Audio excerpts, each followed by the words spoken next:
Hola, mi nombre es Francisco Palma, estudiante del octavo semestre de licenciatura en Economía Social de la Universidad Nacional Experimental Politécnica de la Fuerza Armada UNEF.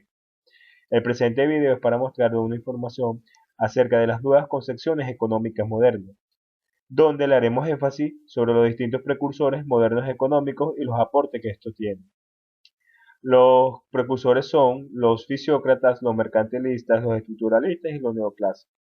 Primer punto, precursores modernos. ¿Quiénes son? Se llaman precursores modernos a todos aquellos que contribuyeron de alguna u otra manera para el estudio de la economía. Pero en la actualidad se alegan a dos principales escuelas, como son la mercantilista y la fisiocrática. ¿Por qué? Porque estas escuelas fueron las que motivaron y fueron las principales protagonistas para darle el auge y el empuje a la nueva concepción económica que actualmente estudiamos. Es decir, a pesar de que estas escuelas fueron aquellas que cometieron grandes errores en cuanto al análisis económico, han tenido el mérito de haber sido los primeros protagonistas de un debate que ha recorrido los siglos y que sigue abierto a la sociedad contemporánea, pues fueron aquellas que utilizaron por primera vez los términos de libre cambio como fue la fisiocracia versus proteccionismo aplicado por el mercantilismo. Por ello, hoy en día son considerados los precursores de la economía. Ahora, el mercantilismo. Escuela económica que sus ideales son para el bienestar económico de una nación. Surge en Inglaterra y Francia a mediados del siglo XV y tiene su auge en el siglo XVII. La regla fundamental de toda su política económica era conservar y aumentar el monto de la moneda y los metales preciosos existentes en el país. Creían que la riqueza de un país estaba en la cantidad de oro que tenía y los metales preciosos que poseía. Por ello pedían al Estado que favoreciera sus intereses, es decir, unas políticas que favorecieran los productos nacionales y no a la libre competencia. Entre las características más destacantes de esta doctrina económica tenemos, primero, que los mercantilistas se preocupaban por acumular la riqueza nacional. Segundo, dado que en aquella época los países no tenían grandes reservas naturales de estos metales preciosos, la única forma de acumularlo era a través del comercio. Tercero, los estados mercantilistas intentaban de mantener salarios bajos para desmotivar las importaciones, animar las explotaciones y aumentar la entrada de oro. Y por último, esto era considerado como un sistema de la propiedad privada. Es decir, el mercantilismo fue una corriente económica que se basó más que todo en la acumulación de riqueza, donde su objetivo principal era acumular riqueza que era el oro, que en aquel tiempo era la moneda imperante, para así enriquecerse y darle mayor poder al Estado, sin importarle ningún otro tipo de aspecto social, solamente la acumulación de riqueza, la acumulación de metales a través más que todo de las exportaciones y limitar las importaciones, que no sea necesaria, que la economía concurra de manera dentro del mismo país o estado. Segundo punto, los fisiócratas. La fisiocracia surge en Francia a mediados del siglo XVIII. Puede con justicia ser llamada la primera escuela del sistema del pensamiento económico, pues ellos fueron los primeros en reflexionar sobre la actividad económica y en explicarla como un todo, es decir, como una disciplina sujeta a determinadas relaciones y leyes. Esta escuela consideraba la tierra como la fuente única de riqueza de las naciones. Varios de sus principales exponentes, como Quesnay y Turgot, opinaban que un pueblo sería más rico y más poderoso cuanta mayor tierra y mayor producción agrícola tuviera. Recordemos que en el siglo XVIII, cuando los fisiócratas se establecen como corriente económica, en Francia esta era la actividad económica predominante y era la que generaba los mayores ingresos. Por ello es que ellos plantean principalmente que este es donde se debe enfocar el país para lograr obtener un crecimiento y desarrollo económico como tal. Ellos elaboraron una doctrina natural de la vida económica. La idea fundamental de su teoría era la creencia de que las leyes humanas debían estar en armonía con las leyes de la naturaleza, por lo cual hay que dejar que ésta actúe libremente. De allí se acude o se denomina la famosa frase laissez-faire, dejar hacer, dejar pasar, el mundo cuidará de sí mismo. Ellos creían que la economía funcionaba por flujo entre los distintos componentes de la economía, los grupos sociales. Decían que la riqueza solo se genera en las tareas agrícolas y que el intercambio de mercadería e incluso la industria no agregaban ningún valor. Para ellos lo más importante era la tierra, era la agricultura. Ellos decían que las clases sociales, es decir, el proletario, había tres tipos de clases: los obreros, los terratenientes y los estériles. Los obreros eran los que trabajaban la tierra y ellos pensaban que esta era la clase más importante para generar riquezas al país, ya que ellos contribuirían a la economía del país a través del trabajo y los excedentes que estos tuvieran de su trabajo. Los terratenientes, por supuesto, eran los dueños de las grandes tierras y para ellos lo más importante era que se diera el trabajo dentro de su tierra para así ellos obtener beneficios, beneficiar al trabajador y de una vez estos trabajadores influían dentro del circuito económico. Y luego tenemos los estériles, que eran los denominados eh, trabajadores o aquellas personas que utilizaban la tierra pero no creaban nada. Tercer punto, los neoclásicos. El periodo neoclásico se ubica entre la Primera Guerra Mundial y mediados de la década de los 30. Con la nueva orientación neoclásica se pone en énfasis en la perspectiva de la demanda, es decir, en el consumidor y el consumo en general, que pasan a ser los temas centrales del desarrollo y de los estudios de la teoría económica. Con la llegada de los neoclásicos se implanta un nuevo concepto dentro de la teoría económica, dentro de la concepción económica, que es la oferta y la demanda. Este nuevo término es utilizado ya que se comienza a utilizar al hombre como unidad económica y comienza a participar dentro de lo que denominamos un mercado para que se dé una oferta y una demanda. Por ello tenemos que los neoclásicos hablaban de un concepto que es denominado marginal. Este concepto se refiere a la utilidad que se tiene de un producto. Este análisis se orientó durante este periodo a considerar la utilidad como la base de las diferencias entre los precios relativos de las mercaderías y esa utilidad es la característica que la hace deseables por los consumidores y la razón por la cual desean comprarlas y luego consumirlas. Se consideran los siguientes pensadores neoclásicos. Jevons señaló que un bien se cambia por otro cuando la relación de los precios entre las dos mercaderías comerciadas se igualan con la relación de sus respectivas utilidades marginales, es decir, que el valor depende de la utilidad del bien. Por ello tenemos un ejemplo.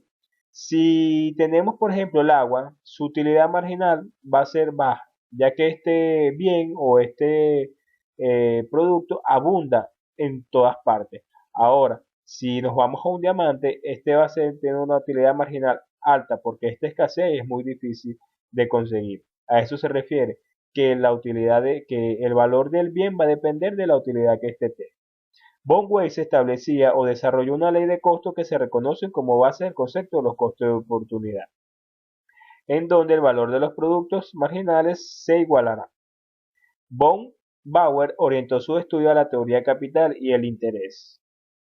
Los aportes más importantes de los neoclásicos resaltan, en primero, colocan los agentes del proceso económico, pues ellos son los que hacen y toman decisiones. Las decisiones básicas se refieren a qué, cuándo y cómo producir y consumir. Los agentes o unidades económicas se dividen en productores y consumidores.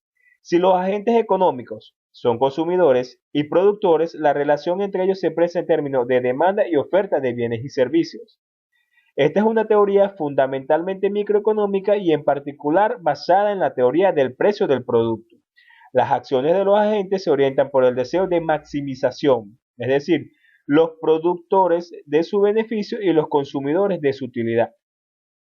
Confían en que es posible alcanzar en el largo plazo el equilibrio general y el pleno empleo. Efectivamente, los neoclásicos puede ser que fue la teoría, la corriente económica o la escuela económica que modernizó la economía, pues ellos empezaron, como lo dije anteriormente, a utilizar el hombre a utilizar el hombre como unidad económica, donde podríamos existir los mercados, los oferentes y los demandantes, y la producción, los consumidores, que todo iba a depender de acuerdo a la utilidad del producto, donde se iba a beneficiar el productor y de igual modo el consumidor. Ahora, el estructuralismo. El estructuralismo es una corriente filosófica que nace más que todo en América Latina, pero esta tiene su historia en la década de los 60. Ella busca enfatizar la escasez que se presentaba en los países más que todo de América Latina. Se puede decir que el estructuralismo modificó en tres aspectos importantes el modelo ortodoxo de crecimiento económico, con pleno empleo impulsado por la acumulación de capital. Uno fue la especificación del equilibrio macroeconómico, el segundo fue la caracterización de las relaciones microeconómicas y el tercero fue la definición del papel del Estado. Cuando éste hablaba de la novedad macroeconómica, se refería a que Lo más central era de prestar atención a las limitaciones impuestas por la disponibilidad de divisas, es decir, el acceso a las divisas más que al ahorro interno, ya que este fue el factor crítico determinante del crecimiento económico en los países de América Latina. El sector manufacturero era considerado como el sector más importante, ya que incorpora tecnología avanzada y en proceso de avance. Ahora, el estructuralismo a nivel microeconómico destacaba las discontinuidades e imperfecciones de la economía. Ellos afirmaban que el sector agropecuario era un punto de estrangulamiento, ya que los precios relativos se consideraron ineficaces en la reasignación de recursos, debido a la tendencia concentrada de la tierra y a la tecnología adaptada en respuesta a una mano de obra artificialmente barata atada a la tierra. En conclusión, podemos mencionar que los modelos económicos, los precursores que hemos estudiado, o sea, dan un gran aporte a la economía. Y esto sirve como para aplicarse en los distintos modelos económicos para que puedan conseguir un modelo que ayude a mejorar y a continuar el desarrollo y crecimiento económico que se busca dentro de un país. Muchas gracias por su atención.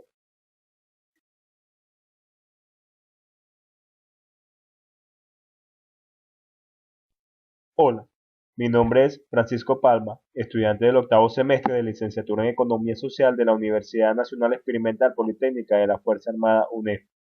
El presente video es para mostrarles una información acerca de las nuevas concepciones económicas modernas, donde le haremos énfasis sobre los distintos precursores modernos económicos y los aportes que estos tienen. Los precursores son los fisiócratas, los mercantilistas, los estructuralistas y los neoclásicos. Primer punto, precursores modernos. ¿Quiénes son? Se llaman precursores modernos a todos aquellos que contribuyeron de alguna u otra manera para el estudio de la economía. Pero en la actualidad se alegan a dos principales escuelas, como son la mercantilista y la fisiocrática. ¿Por qué? Porque estas escuelas fueron las que motivaron y fueron las principales protagonistas para darle el auge y el empuje a la nueva concepción económica que actualmente estudiamos. Es decir, a pesar de que estas escuelas fueron aquellas que cometieron grandes errores en cuanto al análisis económico, han tenido el mérito de haber sido los primeros protagonistas de un debate que ha recorrido los siglos y que sigue abierto a la sociedad contemporánea, pues fueron aquellas que utilizaron por primera vez los términos de libre cambio, como fue la fisiocracia versus proteccionismo aplicado por el mercantilismo. Por ello, hoy en día son considerados los precursores de la economía. Ahora, el mercantilismo. Escuela económica que sus ideales son para el bienestar económico de una nación. Surge en Inglaterra y Francia a mediados del siglo XV y tiene su auge en el siglo XVII. La regla fundamental de toda su política económica era conservar y aumentar el monto de la moneda y los metales preciosos existentes en el país. Creían que la riqueza de un país estaba en la cantidad de oro que tenía y los metales preciosos que poseía. Por ello pedían al Estado que favoreciera sus intereses, es decir, unas políticas que favorecieran los productos nacionales y no a la libre competencia. Entre las características más destacantes de esta doctrina económica tenemos, primero, que los mercantilistas se preocupaban por acumular la riqueza nacional. Segundo, dado que en aquella época los países no tenían grandes reservas naturales de estos metales preciosos, la única forma de acumularlo era a través del comercio. Tercero, los estados mercantilistas intentaban de mantener salarios bajos para desmotivar las importaciones, animar las explotaciones y aumentar la entrada de oro. Y por último, esto era considerado como un sistema de la propiedad privada. Es decir, el mercantilismo fue una corriente económica que se basó más que todo en la acumulación de riqueza, donde su objetivo principal era acumular riqueza que era el oro, que en aquel tiempo era la moneda imperante, para así enriquecerse y darle mayor poder al Estado, sin importarle ningún otro tipo de aspecto social, solamente la acumulación de riqueza, la acumulación de metales a través más que todo de las exportaciones y limitar las importaciones, que no sea necesaria, que la economía concurra de manera dentro del mismo país o estado. Segundo punto, los fisiócratas. La fisiocracia surge en Francia a mediados del siglo XVIII. Puede con justicia ser llamada la primera escuela del sistema del pensamiento económico, pues ellos fueron los primeros en reflexionar sobre la actividad económica y en explicarla como un todo, es decir, como una disciplina sujeta a determinadas relaciones y leyes. Esta escuela consideraba la tierra como la fuente única de riqueza, de las naciones. Varios de sus principales exponentes, como Quesnay y Turgot, opinaban que un pueblo sería más rico y más poderoso cuanta mayor tierra y mayor producción agrícola tuviera. Recordemos que en el siglo XVIII, cuando los fisiócratas se establecen como corriente económica, en Francia esta era la actividad económica predominante y era la que generaba los mayores ingresos. Por ello que ellos plantean principalmente que este es donde se debe enfocar el país para lograr obtener un crecimiento y desarrollo económico como tal. Ellos elaboraron una doctrina natural de la vida económica. La idea fundamental de su teoría era la creencia de que las leyes humanas debían estar en armonía con las leyes de la naturaleza, por lo cual hay que dejar que ésta actúe libremente. De allí se acude o se denomina la famosa frase laissez-faire, dejar hacer, dejar pasar, el mundo cuidará de sí mismo. Ellos creían que la economía funcionaba por flujo entre los distintos componentes de la economía, los grupos sociales. Decían que la riqueza solo se genera en las tareas agrícolas y que el intercambio de mercadería e incluso la industria no agregaban ningún valor. Para ellos lo más importante era la tierra, era la agricultura. Ellos decían que las clases sociales, es decir, el proletario, había tres tipos de clases: los obreros, los terratenientes y los estériles. Los obreros eran los que trabajaban la tierra y ellos pensaban que esta era la clase más importante para generar riquezas al país, ya que ellos contribuirían a la economía del país a través del trabajo y los excedentes que estos tuvieran de su trabajo. Los terratenientes, por supuesto, eran los dueños de las grandes tierras y para ellos lo más importante era que se diera el trabajo dentro de su tierra para así ellos obtener beneficios, beneficiar al trabajador y de una vez estos trabajadores influyan dentro del circuito económico. Y luego tenemos los estériles, que eran los denominados trabajadores o aquellas personas que utilizaban la tierra pero no creaban nada. Tercer punto, los neoclásicos. El periodo neoclásico se ubica entre la Primera Guerra Mundial y mediados de la década de los 30. Con la nueva orientación neoclásica se pone en énfasis en la perspectiva de la demanda, es decir, en el consumidor y el consumo en general, que pasan a ser los temas centrales del desarrollo y de los estudios de la teoría económica. Con la llegada de los neoclásicos se implanta un nuevo concepto dentro de la teoría económica, dentro de la concepción económica, que es la oferta y la demanda. Este nuevo término es utilizado ya que se comienza a utilizar al hombre como unidad económica y comienza a participar dentro de lo que denominamos un mercado para que se dé una oferta y una demanda. Por ello tenemos que los neoclásicos hablaban de un concepto que es denominado marginal. Este concepto se refiere a la utilidad que se tiene de un producto. Este análisis se orientó durante este periodo a considerar la utilidad como la base de las diferencias entre los precios relativos de las mercaderías y esa utilidad es la característica que la hace deseables por los consumidores y la razón por la cual desean comprarlas y luego consumirlas. Se consideran los siguientes pensadores neoclásicos. Jevons señaló que un bien se cambia por otro cuando la relación de los precios entre las dos mercaderías comerciadas se igualan con la relación de sus respectivas utilidades marginales, es decir, que el valor depende de la utilidad del bien. Por ello tenemos un ejemplo. Si tenemos, por ejemplo, el agua, su utilidad marginal va a ser baja, ya que este bien o este producto abunda en todas partes. Ahora, si nos vamos a un diamante, este va a tener una utilidad marginal alta porque esta escasez es muy difícil de conseguir. A eso se refiere que que el valor del bien va a depender de la utilidad que este tenga.